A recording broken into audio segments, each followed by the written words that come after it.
Ang tahimik na pagtugon ni Putin sa mga pag-atake ng Ukraine sa Kursk region. Sa chess, ang bawat galaw ay may kapalit.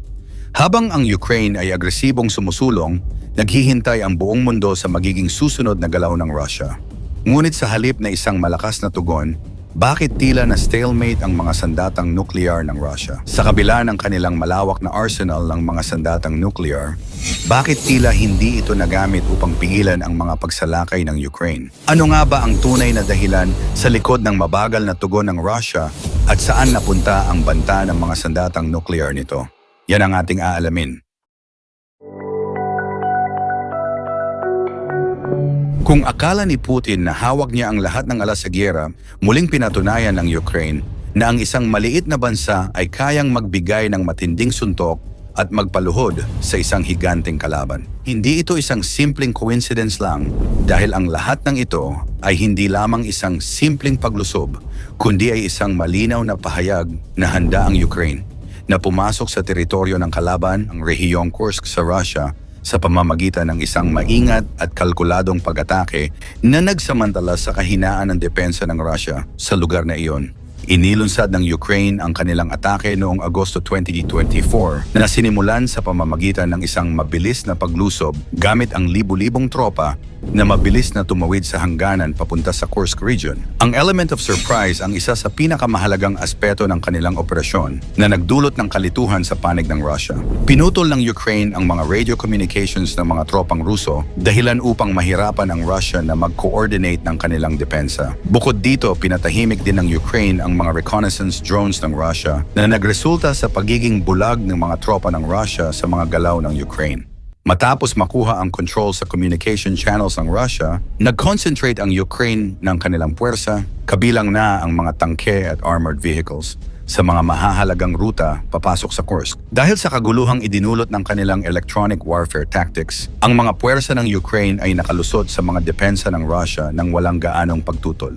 Hindi pumasok sa Kursk ang Ukraine na may layuning makipaglaban sa malawakang labanan. Sa halip, nag-concentrate sila sa mga key locations at bayan na maaring magbigay sa kanila ng strategic advantage. Sa ganitong paraan, nakuha nila ang control sa rehiyon nang hindi kinakailangang maubos ang kanilang mga rekurso sa isang mahabang labanan. Bakit tahimik ang Russia? Ang mabagal at hindi organisadong tugon ng Russia sa pag-atake ng Ukraine ay naging malaking bentahe para sa mga puwersa ng Ukraine. Ipinapahiwatig ng ilang eksperto na maaaring hindi ganap na seryoso si Putin sa pagnanais na manalo sa digmaang ito na tumatagal na ng mahigit 3 taon. Ang reaksyon ng Russia sa mga pagsalakay na ito ay hindi kasing lakas ng inaasahan ng marami, lalo na't sila ay isang nuclear superpower. Ayon sa mga eksperto, isa sa pinakamahalagang dahilan ay ang pagnanais ni Putin na maiwasan ang eskalasyon ng digmaan patungo sa paggamit ng mga sandatang nuklear. Ang paggamit ng nuclear ay may malawakang implikasyon hindi lamang sa Ukraine, kundi pati na rin sa buong mundo, kabilang ang potensyal na global na kondenasyon at matinding parusa mula sa international na komunidad.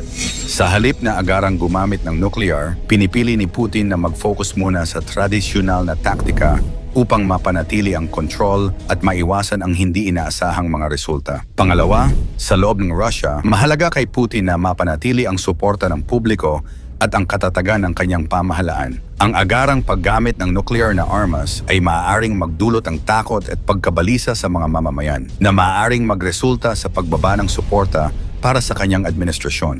Sa halip, pinipili niyang gamitin ang mga tradisyonal na paraan ng pakikidigma upang hindi masyadong ipakita ang takot o kahinaan sa harap ng kanyang mga nasasakupan na maaaring magpaalis sa kaniya sa pwesto bilang diktador. Pangatlo, ang patuloy na digmaan ay nagdudulot ng matinding pasanin sa ekonomiya ng Russia. Ang paggamit ng mga nuclear na armas ay hindi lamang magastos, kundi maaari ring magresulta sa mas malawak na international na mga parusa na magpapalala pa sa ekonomiyang Rusya. Bukod dito, ang logistical na hamon ng pag-deploy ng mga nuclear na armas ay hindi rin maliit na konsiderasyon. Ang pag-organisa at pagsiguro na ang mga sandatang nuclear ay magagamit sa tamang oras at lugar ay isang komplikadong proseso na nangangailangan ng mataas na antas ng coordination at kahandaan. Pang-apat, ang internasyonal na komunidad ay may mahigpit na mga norm at kasunduan laban sa paggamit ng mga nuclear na armas.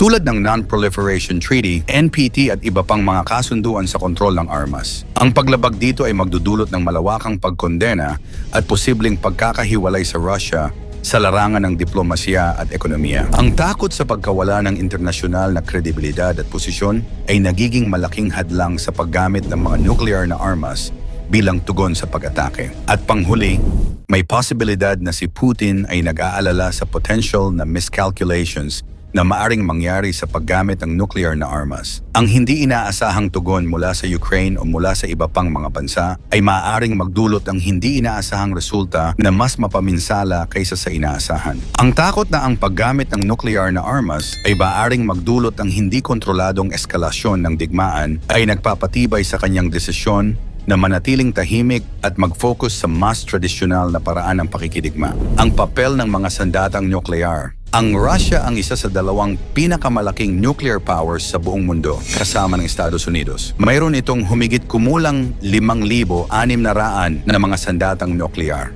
Sa bilang na ito, mga 1,700 ang handa ng gamitin anumang oras. Habang ang natitira ay nakaimbak at maaaring ihanda sa loob ng maikling panahon kung kinakailangan. Samantala sa kasalukuyan, ang Ukraine ay walang kahit isang nuclear weapon.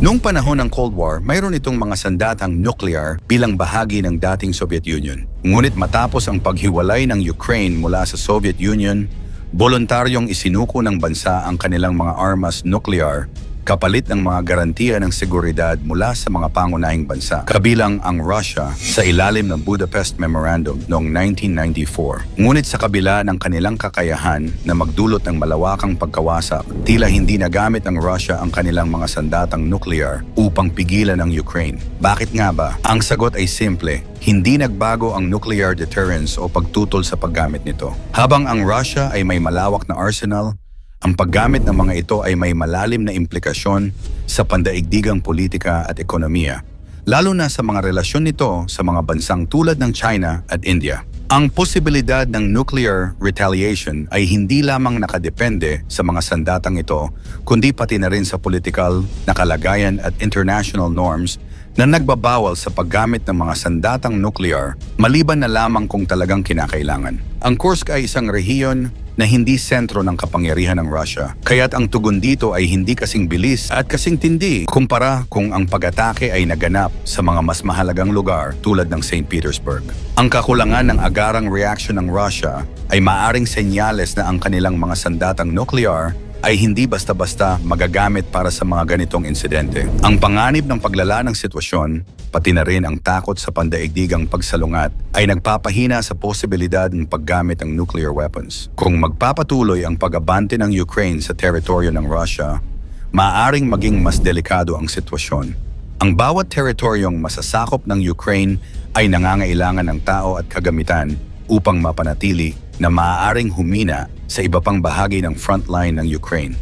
Ito ay maaaring samantalahin ng Russia upang muling maglunsad ng mga opensiba. Hindi malayo na ang tila pagtitimpi ng Russia ay maaaring magbunga ng mas malawakang aksyon sa hinaharap. Ang takot ng mga eksperto ay maaaring gamitin ni Putin ang sitwasyong ito upang maghigpit ng kanyang kapangyarihan at ipatupad ang mas malalaking hakbang tulad ng pagtaas ng military mobilization o paggamit ng mas marahas na taktika. Ang tanong ay, kailan at paano ito mangyayari? Maghihintay ba si Putin ng tamang pagkakataon upang muling umatake? O patuloy na mabibigo ang Russia na pigilan ang mga puwersa ng Ukraine? Ano ang iyong palagay? Ikomento mo naman ito sa ibaba. I-like ang video at i-share mo na rin sa iba. Maraming salamat at God bless.